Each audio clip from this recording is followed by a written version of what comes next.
نسألك يا من هو الله الذي لا إله إلا هو الرحمن الرحيم الملك القدوس السلام المؤمن المهيمن العزيز الجبار المتكبر الخالق البارئ المصور الغفار القهار الوهاب الرزاق الفتاح العليم القابض الباسط الخافض الرافع المعز المذل السميع البصير الحكم اللطيف الخبير.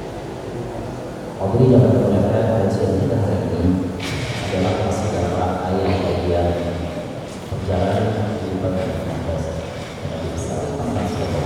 SAW.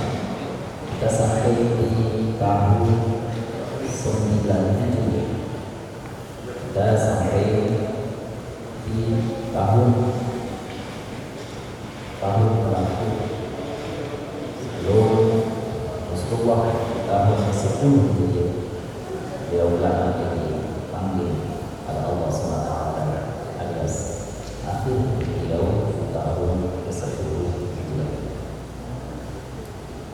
Nah, di tahun ke-9 Hijriah ini ada peristiwa yang patut kita ketahui dan kita ambil pelajaran dari peristiwa itu. Hari ini kita akan membahas sedikit tentang matinya si munafik. Saya tidak menggunakan kata wafat yang mungkin baru wafat. Kata matinya si munafik. Namanya adalah Abdullah bin Ubay bin Salul. Tentu ini adalah tokoh yang sudah sangat familiar. Berkali-kali diucap, disebut paling tidak di dalam kajian kita ini, kajian sirah nabawiyah. Bagaimana sepak terjangnya daripada Abdullah bin Ubay bin Salul ini sudah sering dengar. Ia bagikan bumi dalam daging. Ia adalah musuh dan musuh. Nah, bagaimana akhir dari kehidupan Abdullah bin Ubay bin Salul?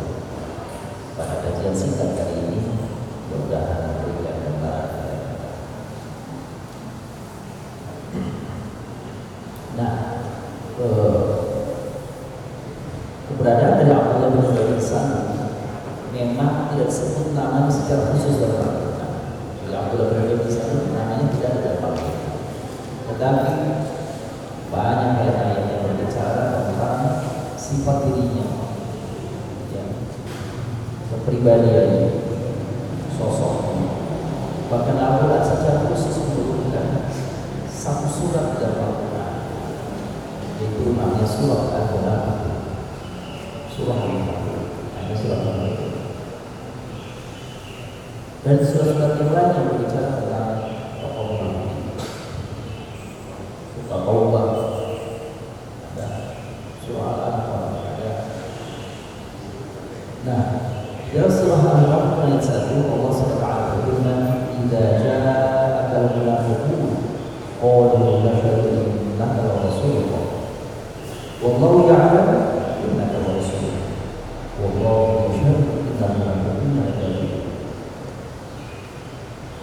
Memang dalam gramatika bahasa kata-kata munafiqun itu menunjukkan kebetulan.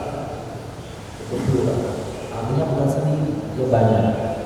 Karena memang tokoh Abdullah bin Ubay bin Salul ini itu membuat gerakan bukan hanya sendiri, tetapi disokong didukung oleh tokoh-tokoh yang lain, oleh pengikut setia. Bahkan bukan 100-200 orang. Nabi Madinah. Bapak-bapak zaman kebanyakan ibu.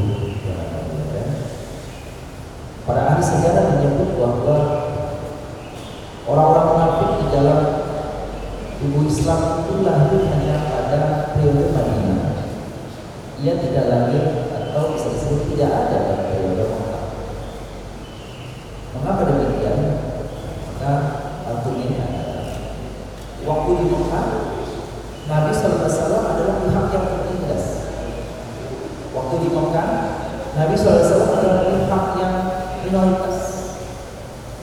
Sehingga terhadap Islam orang kalau tidak suka terang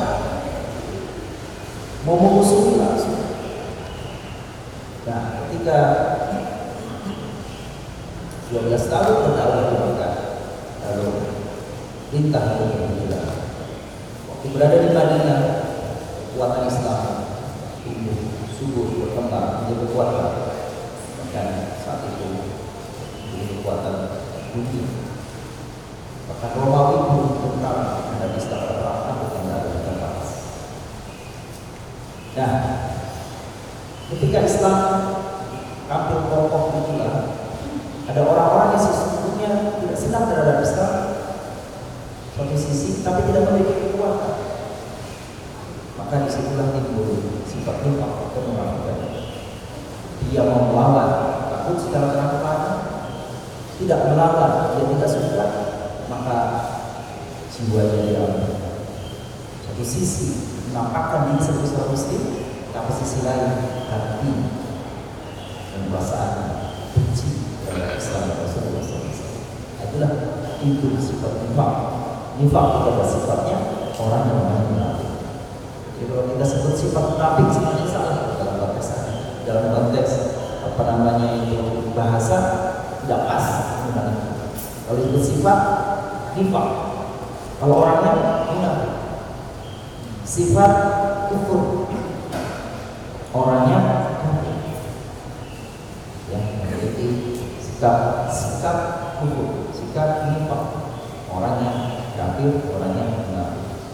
Sikapnya syirik, orangnya namanya musyrik. Baik. Apabila datang orang-orang munafik, bahwa syirik kata Rasulullah, mereka berkata kami bersaksi bahwa Rasulullah itu sama Allah. Padahal Allah tahu, sungguh-sungguh tahu bahwa orang itu bisa. Dan Allah menyaksikan sesungguhnya orang-orang munafik itu adalah orang-orang yang bisa. Itu juga sangat pun. Nanti dilanjutkan ayat 2, 3, 4 terus begitu. Menjelaskan tentang sosok siapa itu Abdullah bin Ubay. Ini sebagai proses awal menjadi dan nantinya itu artinya siapakah Abdullah bin Ubay bin Salul? Atau disebutnya Ibnu Salul. Namanya Abdullah bin Ubay bin Salul. Siapakah dia itu?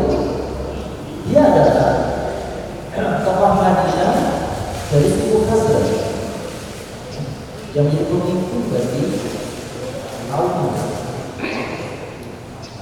Khazraj. Tentu ada saudara, suku saudara yang namanya Aus. Suku Aus dan suku Khazraj ini bermigrasi dari Yaman ke Madinah dan juga daerah-daerah lain. Tapi di waktu Yaman itu dulu namanya ada benteng namanya benteng Ma'arif. Kalau benteng itu pecah terjadi banjir bandang, banjir besar, kemudian masyarakatnya bermigrasi ke berbagai tempat. Nah, dua saudara Aus dan Khazraj kemudian mengambil tempat atau berpindah ke Madinah, beranak pinak terus jauh sebelum Rasulullah hadir, jauh sebelum Rasulullah lahir sekalipun mereka sudah ada di Madinah. Jadi ini sebenarnya sudah turunan yang setia. Nah, dari suku Khazraj yang menjadi pemimpin bagi kaum kafir, Abdullah bin Ubay bin Salul ini sudah ditokohkan di Madinah sebelum hadirnya Nabi Sallallahu Alaihi Wasallam. Hampir-hampir saja dia itu menjadi pemimpin formal untuk seluruh kota Madinah, suku di Madinah. Tapi kemudian itu ketika Rasulullah hadir di Madinah, hijrah, ternyata orang-orang Madinah lebih memilih Nabi Muhammad SAW.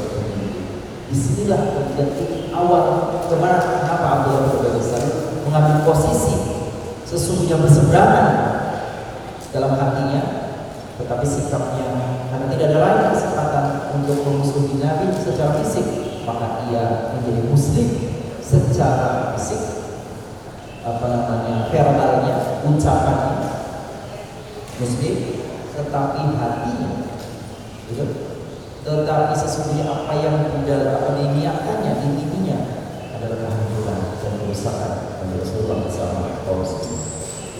Jadi gagal jadi pemimpin. Kalau bahasa orang kita menggondok, kesel, jengkel. Harusnya dia jadi pemimpin, gagal gara-gara kehancuran di sana. Itulah awal mula posisi keseberangan dan Nabi sallallahu alaihi wasallam. Dia masih Islam sebagai jalan mengamalkan diri. Kalau enggak, susah dia posisinya. Sebab mayoritas warga Madinah sudah masuk Islam. Bahkan sebelum Rasulullah hadir di Madinah, sahabat beliau yang diutus oleh Nabi sebagai muallim, sebagai guru Al-Quran, sebelum Rasulullah 1 tahun sebelum berhijrah, ya, itu Sa'ad bin Abi Waqqas itu mengajar Al-Quran maka Madinah, orang-orang Madinah, dan dikatakan melaporkan kepada Nabi sebelum hijrah bahwa hampir tidak ada setiap rumah di kota Madinah kecuali seluruh warganya, seluruh penghuninya masuk Islam atau sebagian masuk Islam. Jadi Rasulullah masuk ke Madinah itu sudah aman, orang sudah masuk Islam. Itu prosesnya kan dari mulai Bayatul Ridwan, Bayatul Aqabah, 2 tahun sebelum hijrah sudah ada memang proses kontak, ya, kontak antara Nabi dengan warga Madinah. Jadi dia masih bisa sebagai jalan mengamalkan diri, apa sifatnya berkata Rasulullah SAW. Itulah disebut munafik orangnya. Baik, lanjutkan ini tentang sosok Abdullah bin Salul. Dia seorang Muslim betul. Tadi secara verbal dia menyatakan berikhlas menjadi Muslim dan Rasul. Tapi sepak terjangnya selalu berseberangan dengan Nabi SAW. Bagaimana supaya dakwah Nabi terhalangi? Bagaimana supaya ketika Rasulullah berperang itu kalah perangnya itu? Dibikin sedemikian rupa, kalau bahasa kita digembosi, dan itu kejadiannya banyak. Gimana pada perang yang gampang lihatnya itu adalah pada perang itu ketika 1000 pasukan kaum muslimin berangkat ke medan Uhud untuk berperang, tiba-tiba ada 300 orang yang disersi. Ada 300 orang itu mundur dari pasukan. Apa fungsinya? Apa namanya tujuannya? Untuk melemahkan semangat juang kaum muslimin. Begitu juga kalau perang Tabuk, dia mengompori agar kaum muslimin atau para tentara muslimin tidak ikut serta ke perang Tabuk. Itu 2 contoh yang bisa kita lihat. Lebih cenderung hatinya pada kaum musyrikin. Jadi kalau perang Badar misalnya kalah, perang Badar kan kalah kaum musyrikin. Itu justru dia itu datang menghimpun kepada kaum musyrikin di Mekah. Jadi terus menerus dia menjadi musuh di dalam sini. Tetapi kalau berjumpa, menjelmakan, menampakkan dirinya sebagai seorang muslim. Wa idza laqul ladina amanu qalu amanna. Wa idza khalu ila syayatinihim qalu inna ma nahnu mustahzi'un. Itu Al-Qur'an ini menurut orang jelas. Kalau mereka berjumpa dengan orang mukmin mengatakan, ya kami bersama kalian orang mukmin. Tapi kalau mereka pulang bersama kaumnya, di dalam kaumnya, kembali kepada kelompoknya, apa bilang? Kita cuma ngecek-ngecek aja, terus mengolok-olok. Inna ma nahnu mustahzi'un, mengolok-olok.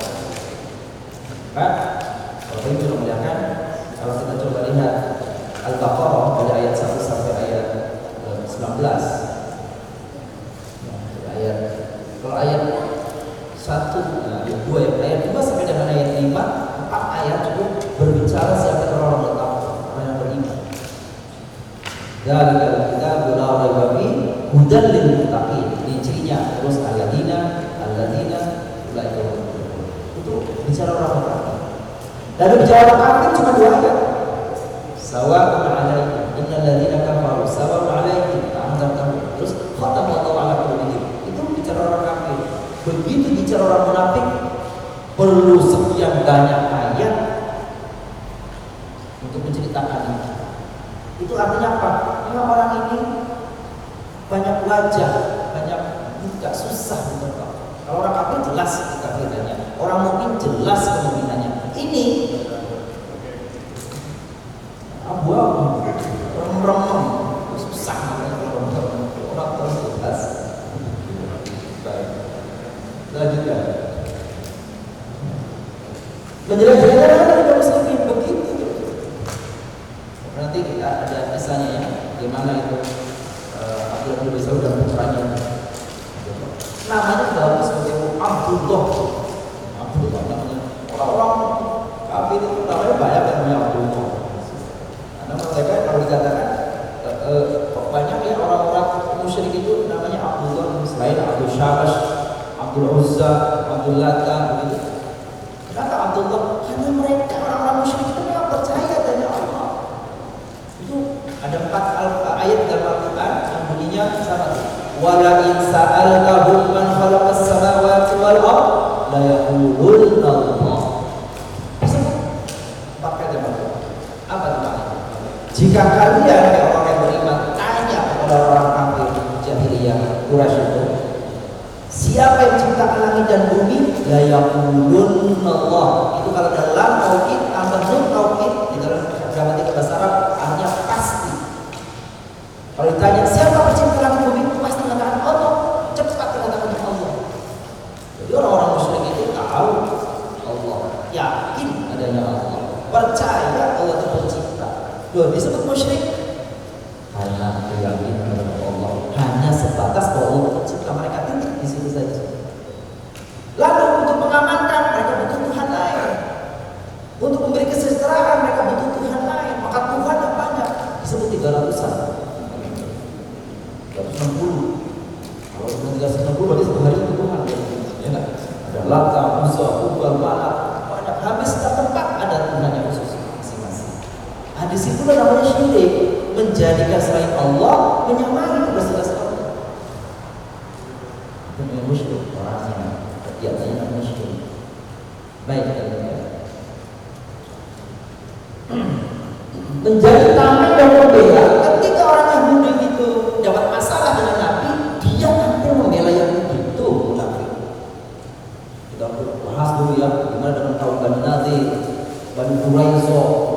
Bahkan dia akan menolong orang-orang Khaybar Yahudi itu. Komunitas Yahudi Khaybar yang sangat kuat itu. Mereka bilang kami akan membantu kalian ketika orang Nabi dan Muslimin menyerang. Jadi mereka selalu hatinya dan terang-terangan bahkan dalam paket yang tadi 3 tadi mereka berada di garda orang-orang yang membela orang yang itulah orang.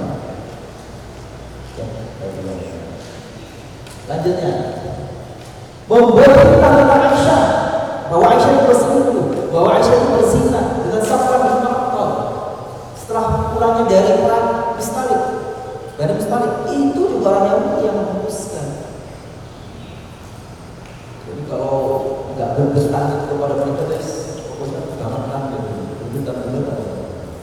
Tapi dapat perlindungan itu dari Nabi, dia benar. Subhanallah, Nabi itu udah jelas-jelas di depan itu. Umpan itu kita isi. Kalau boleh saya pegang kepala ya Rasulullah. Jangan. Kalau makan pas Islam yang mengajak 300 pasukan yang mau berperang itu kemudian kita saya ceritakan. Membuat makar untuk membunuh Nabi pada perang Badar, mengadu domba antara kaum Ansar dan Muhajirin. Nah, ini pada peristiwa pada perang Badar. Udah membuat kericuhan antara kaum Ansar dan Muhajirin, dilaporkan oleh sahabat Muhammad. Ada sahabat yang masih kecil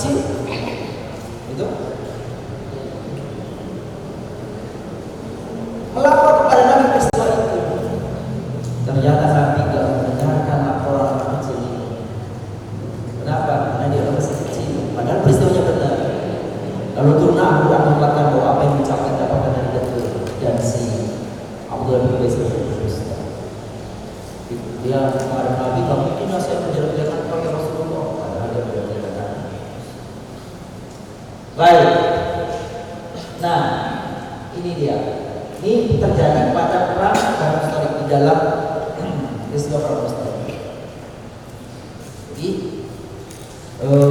antara kaum Ansar dan Muhajirin itu kemudian disulut orang-orang Ansar itu. Ada satu peristiwa di mana clash sedikit ada peristiwa kecil clash antara orang Muhajirin dan Ansar tentang pembagian makanan. Jadi ada jatah makanan yang itu membagi itu apa itu sehingga terjadi adu mulut itu kemudian membesar. Nah, datanglah Abdullah bin Ubay ke sana ngomong kepada orang Ansar, kira-kira ngomongnya seperti ini, tuh ente sih kasih makan ke orang-orang, ente pelihara, ente temenin tuh para pendatang Muhajirin itu, bikin repot kan sekarang, harusnya ente usir. Jadi nanti kalau kita sudah pulang ke Madinah, kita usir tuh orang-orang yang nggak tahu malu itu, nggak tahu diri itu.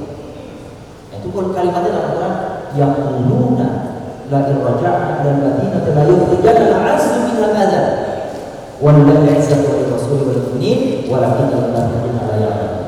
Mereka mengatakan nanti kalau kami pulang ke Madinah maka orang-orang yang mulia itu akan mengusir orang-orang yang hina. Siapa yang mulia? Maksudnya orang-orang Madinah. Siapa yang terhina? Orang-orang Ansar yang pertama, orang Muhajirin, Nabi dan orang Muhajirin. Itu seperti itu. Setelah mereka melaporkan kepada Nabi, itu terus Abdullah bin Ubay menolak ucapan itu, turunlah ayat ini membenarkan laporan bahwa mereka memang mengadu domba dan mereka katanya berniat untuk mengusir Nabi dan kaum Muhajirin. Jadi berkali-kali seperti itu yang dilakukan oleh orang-orang munafik. Baik. Jadi ini Abdullah. Nah, Abdullah bin Ubay bin Salul itu tokoh munafik itu punya anak namanya Abdullah. Di orang Arab itu nama Abdullah gampang aja. Maka kenapa orang Arab itu mesti kalau menyebut nama itu mesti ada 3 suku kata begitu. Fulan bin Fulan bin Fulan. Sebab untuk membedakan ini anak siapa. Ya lihat siapa bapaknya mungkin sama, siapa kakeknya mesti beda. Jadi mesti 3 suku kata. Jadi Abdullah kan banyak. Abdullah bin siapa? Abdullah bin Umar, Abdullah bin Zubair, Abdullah bin Mas'ud. Itu Abdullah seorang itu. Maka orang menyebut ujungnya Ibnu Mas'ud. Berarti itu Abdullah namanya. Ibnu Umar itu Abdullah namanya. Ibnu Zubair Abdullah namanya. Tapi kalau sebut Abdullah yang mana? Ibnu Abbas Abdullah namanya. Saking banyaknya namanya Abdullah itu, maka orang bisa nyebut anaknya siapa. Kalau anaknya siapa masih sama, kakaknya siapa tuh? Cucunya siapa itu? Maka harus saya katakan nama orang Arab itu mesti 3 suku kata. Fulan bin Fulan bin Fulan. Supaya apa? Supaya jelas asalnya. Kalau orang Arab itu punya kelebihan, dia bisa menghitung, bisa menyebut terus buyut ke atas. Nah itu kalau besok ada bapak-bapak ketemu Habib, ya, lalu nggak dikenal nih Habib ini, terus sebutin nasabnya, dia harus sampai kepada Nabi. Kalau nggak bisa nyebutin, bohong itu. Mesti sampai siapa? Sampai Husain atau sampai Hasan, baru sampai Nabi Muhammad SAW. Begitu. Itu silsilahnya. Baik. Jadi lanjutan tadi itu, karena sudah peristiwa di dalam perang Bani Mustalik tadi yang dibilang Muslim itu, ternyata di dalam pasukan Muslim itu ada belaka yang disuruh oleh orang Abdullah bin Ubay bin Salul sampai kepada anaknya sendiri namanya Abdullah. Kesel kalau anaknya itu lihat sikap bapaknya kepada Nabi Sallallahu Alaihi Wasallam. Ini diriwayatkan sendiri hadisnya oleh anaknya ini. Jadi yang artinya begini. Iya, maksudnya Abdullah ini pernah mencabut pedang, mengancam ayahnya dan menenggak kepala ayahnya. Coba ya. Abdullah bin Ubay, maksudnya nih, ketika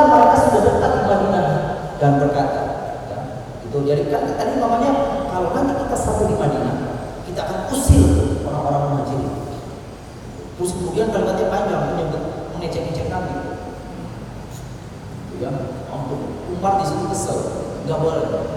Maka Abdullah bin Ubay bin Salul mengatakan, ya Rasulullah, jika engkau pengen memang ayahku ini dibunuh, maka kalau boleh jangan bisa berikan kesempatan kepada orang lain, biarlah saya membunuh. Kenapa? Kalau orang lain membunuh, nanti saya dendam kepada dia. Tapi kalau saya membunuh, tidak ada dendam pada siapa. Biarlah kasih kesempatan ke saya untuk membunuh. Itu anak kalau masih begitu terus, mau izin. Apa Rasulullah? Jangan, buat ente. Itu udah.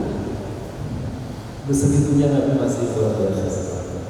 Ini perkataan dari Abdullah bin Abdullah anaknya.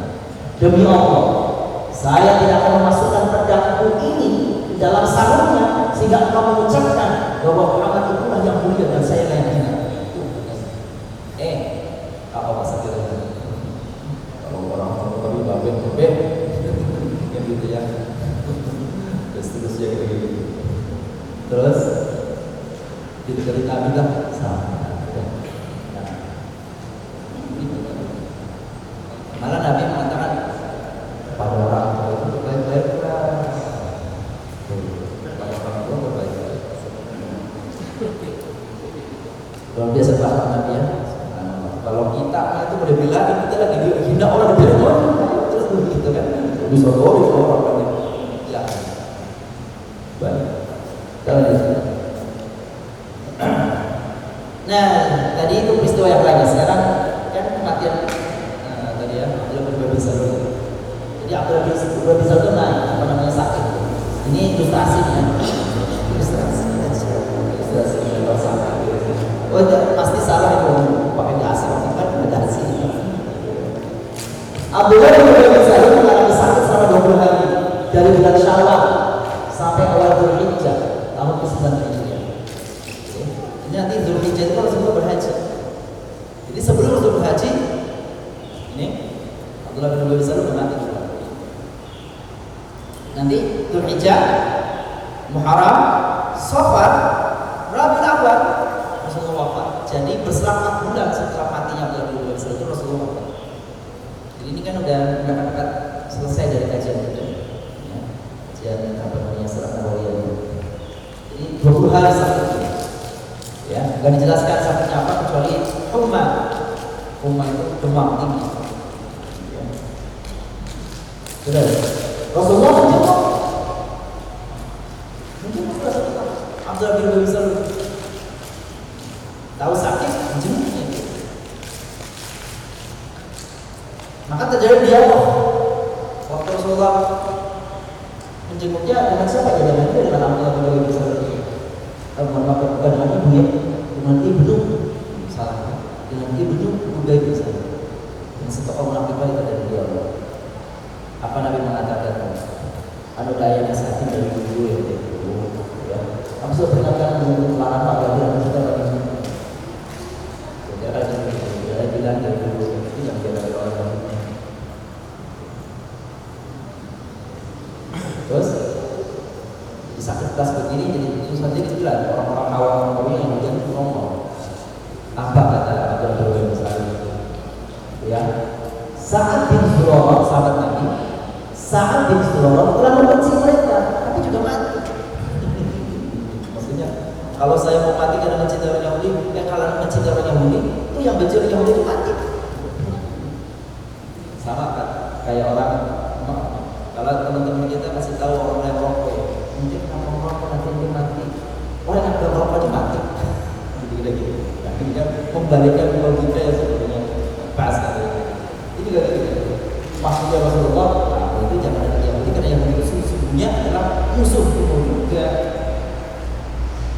tapi karena kecintanya kepada Indonesia sudah melekat darah daging udah berarti susah ya baik maka dalam ini awal dialog ini kemudian Abdullah bin Ubay bin Salul itu minta kepada ini permintaannya ada yang mengatakan ini tidak katakan langsung oleh Abdullah bin Ubay bin Salul ada yang mengatakan permintaan ini disampaikan oleh anaknya nanti ketika dia wafat ketika dia mati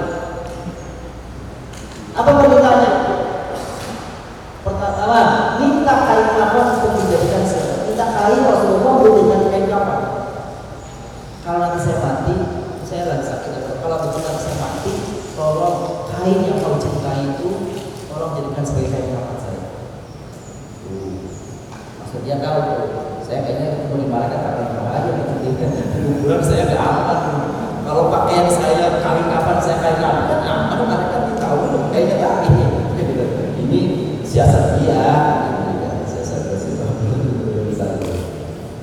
Minta mengimami sholat jenazah. Coba tuh. Orang belum jatuh dari dia musuhnya. Suruh nih. Imami sholat itu sangat beneran. Imami sholat ya. Nabi nganggur kan? Yang ketiga, lebih-lebih nih. Ketiga apa nih? Minta mengiring jenazah. Terus yang terakhir, ya. Apa katanya ini? Orang nggak tahu diri ya. Minta mendoakannya nanti di kubur. Kalau Nabi itu aja. Baik.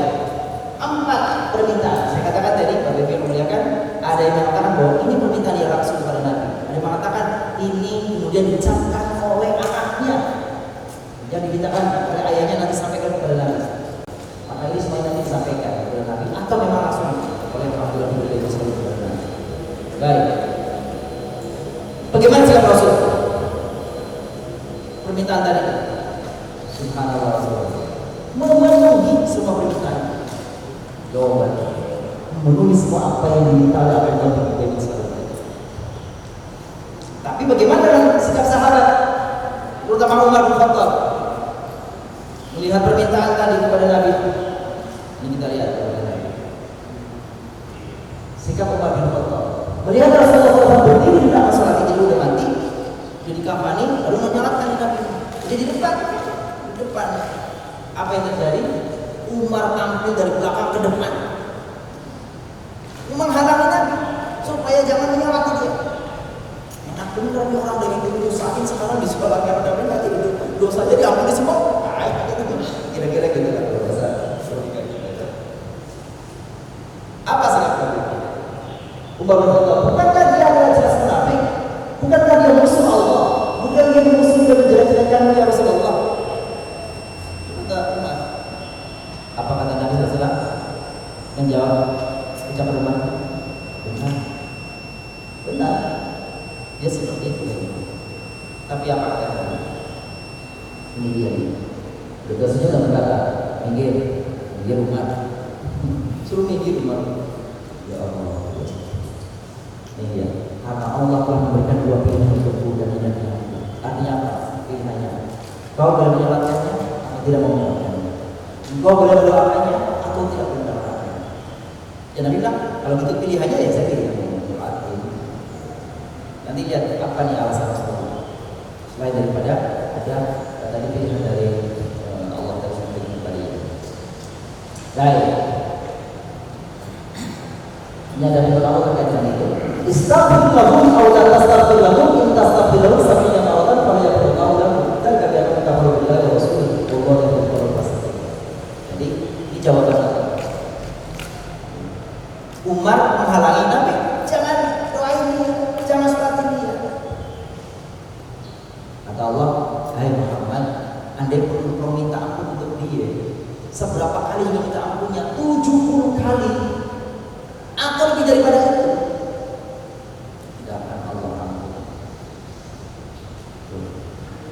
Tapi boleh silahkan doain. Cuma Allah maka dikatakan. Jadi karena Rasulullah sudah tahu ini, maka Rasulullah ya udah kan yang ini dan itu kan apa daripada nanti yang lain-lain sikapnya udah ada informasi dari Allah. Ente mau nyolatin boleh, nggak nyolatin boleh. Tapi ente sholatin, ente doain, kagak ada manfaatnya. Ya udah nggak apa-apa lah. Saya sholatin aja.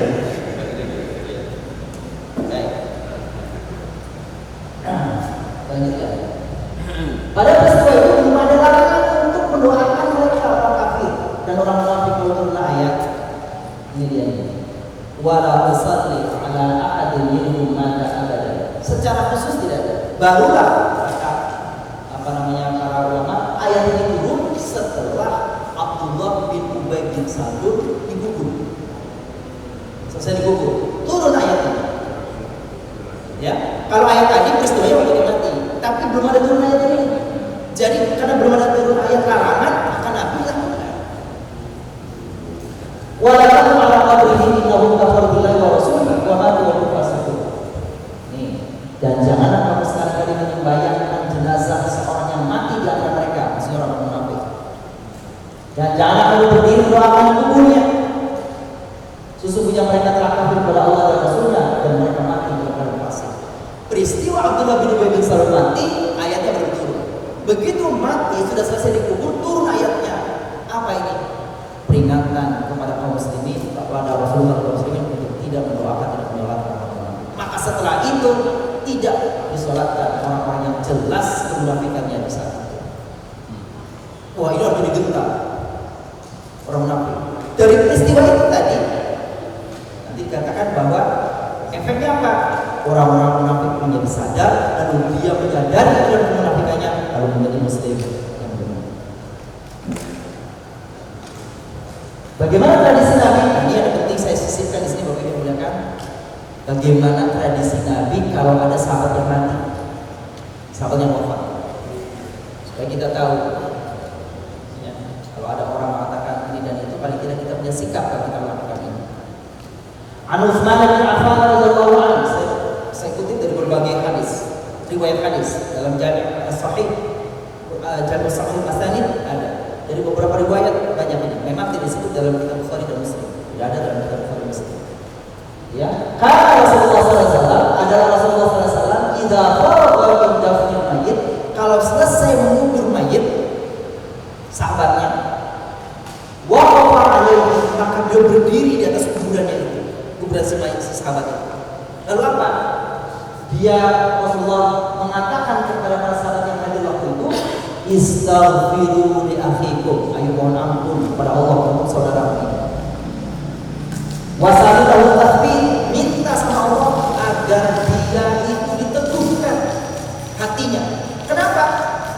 Fa innahu ana yas'al, karena saat ini dia semai di dalam kuburan ini sedang ditanya oleh malaikat. Maka minta sama Allah agar hatinya dikuatkan, diteguhkan, bisa menjawab dengan pertanyaan malaikat. Sebentar hadis lain mengatakan setelah 7 langkah terakhir dari itu anak jenazah. Artinya apa kan? Ini Rasulullah mencontohkan bahwa sudah kita ampun kepada orang saudara. Seperti itu, memohon ampun kepada saudara kita itu memang perintah. Kalau ada teman kita, saudara kita, kawan kita mengatakan nggak sampai memohon ampunnya, ya nggak apa-apa kalau kita yang bilang sampai. Karena Allah Rasulullah menyatakan. Yang jadi nggak usah nanti diperdebatkan, silakan yang punya sikap seperti itu. Kalau ada gitu ya. Baik, kita ini selingan saja. Kita lihat pada kajian hari ini lanjutan. Mengapa Nabi peduli dengan akhir hidup Abdullah bin Ubay bin Salul? Mau menyolatkan, mau mendoakan, ngasih kain kafan, kainnya sebagai kain kafan. Nah, ini jawabannya. Pertama, sebagai pemimpin umat, Nabi SAW menghadirkan sisi kemanusiaannya. Inilah sisi humanisme. Nah, sisi kemanusiaan Nabi. Sikap sosial Nabi. Tahu sebagai orang yang memang dihormati di kaumnya, Abdullah bin Ubay bin Salul ini, maka dia tampil, Nabi SAW tampil apa? Sebagai sisi manusia, menghargai. Bahkan bukan hanya orang munafik, orang Yahudi mati, sedang kerandanya digotong, Nabi itu berdiri menghormati. Dia bilang, ya Rasulullah, yang mati itu Yahudi. Apa kata Rasulullah? Yahudi, keyakinannya Yahudi. Tapi dia manusia. Jadi ini hal-hal seperti ini juga berarti ada titik-titik, ada hal-hal yang memang bisa ditoleransi dalam sisi kemanusiaan. Toleransi bukan dalam sisi akidah dan diri. Karena Abdullah bin Ubay bin Salul menampakkan zahirnya sebagai muslim. Nah, ini juga pelajaran bagi kita. Jadi kalau orang zahirnya bersyahadat, orang zahirnya dia muslim, maka perlakukan dia muslim. Mau apa urusan dia dengan Allah, perbuatannya. Maka nggak benar kalau kita saya nggak boleh sholat itu, karena dia muslim wajib. Bagi sebagian kaum muslimin menyolatkan, namanya fardu kifayah. Nabi dia menghormati anaknya. Jadi ini dari sisi yang lain, karena anaknya adalah sahabat beliau, Abdullah tadi, Abdullah bin Abu adalah sahabatnya, maka dia ingin juga memberikan rasa empati atas kesedihan meninggalnya ayahnya. Terus melakukan. Nah, sikap putra dari Abdullah bin Salul ini, mengapa putra Abdullah bin Salul meminta kepada Nabi agar tadi itu memberikan baju beliau sebagai kain kafan, mendoakan, menyolatkan, gitu, tuh, agar agar ikut dalam pemahamannya. Hal itu dilakukannya apa tuh? Sebagai tanda bakti anak kepada orang tua. Baik.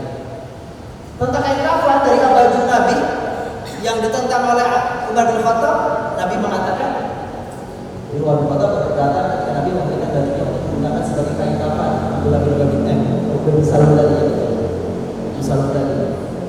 Apa Nabi menjawab? Wahai Umar, sesungguhnya bajumu ini yang dijadikan sebagai kain kafan tidak memberi manfaat apapun. Jadi nggak usah khawatir bajunya saya dipakai malaikat agak mendengar. Jangan khawatir kalau nanti malaikat nggak datang malaikat nanti. Lebih gemes kali. Kira-kira gitu. Bayangkan malaikat buka kaki pesel. Buyek Nah, ada 2 pelajaran terakhir yang perlu diambil dari peristiwa ini. Pelajaran dari anak. Bagaimana sikap orang tua? Ini boleh. Orang yang baik, kalau dalam bahasa agama orang saleh, orang baik itu tetap akan berbuat baik meskipun kepada orang yang tidak berbuat baik kepadanya. Nabi tetap berbuat baik kepada musuhnya, meskipun musuhnya nggak pernah berbuat baik sama dia. Itu pelajarannya. Nabi tetap mau berbuat baik meskipun kepada orang yang tidak berbuat baik kepadanya. Ini luar biasa pelajaran berat. Yang kedua, ini kalian baca Nabi kepada Abdullah bin Salam. Yang kedua, ini anak yang saleh. Anak yang saleh itu akan tetap berbakti kepada orang tua yang kafir sekalipun, apalagi kepada orang tua yang beriman. Kalau yang saleh pasti akan berbuat baik kepada orang tua, meski orang tuanya itu tidak bersama anak itu. Orang tuanya itu non muslim, dia tetap akan berbuat baik sampai matinya. Hanya memang tidak boleh mendoakan anaknya, tapi berbuat baik tetap. Kapan kita ini menyalahi perintah orang tua? Dalam surat Al-Isra disebut, wa in jahadaka ala an tusyrika bima laysa laka bi'ilm fala tuti'huma wa sahibhuma fid dunya ma'ruf. Itu jelas. Apa itu? Bimbingan Allah kepada anak-anak, sikap kepada orang tua. Jika keduanya mengajak kamu bersungguh-sungguh untuk menggiring kamu untuk syirik kepada aku, kata Allah, baru di situ kamu jangan taati. Itu aja. Tapi meskipun engkau tidak menaati perintahnya untuk syirik kepadaku, ditambah tuh ayatnya tuh, wasahibhuma, tapi hendaklah engkau pergauli keduanya, orang tua yang berlainan agama itu dengan kamu, fit dunia, selama di dunia, ma'rufan, dengan cara yang baik. Itu ajaran kepada anak-anak agar sikap orang tua. Jadi salah kalau ada anak kepada orang tuanya yang non muslim sekalipun terus kemudian langsung menjaga jarak itu, nggak mau bersilaturahmi, salah. Selama di dunia dia adalah orang tua. Hanya satu, kalau di dunia lagi hidup doakan agar dia dapat hidayah. Kalau dia udah mati memang tidak boleh memaafkan. Itu apa yang mampu. Saya kira itu. Kalau ada aliran, kalau ada kegiatan, kalau ada golongan yang menyatakan karena beda kelompok orang tuanya itu dikafir-kafirkan pada orang tuanya muslim, saya kira ini jauh dari ajaran Islam, jauh dari apa yang kita lakukan. Demikian menunjukkan kajian kita dari kemudian tempatnya kita berikan pada orang yang datang. Nas'aluka ya man huwa Allahul ladzi la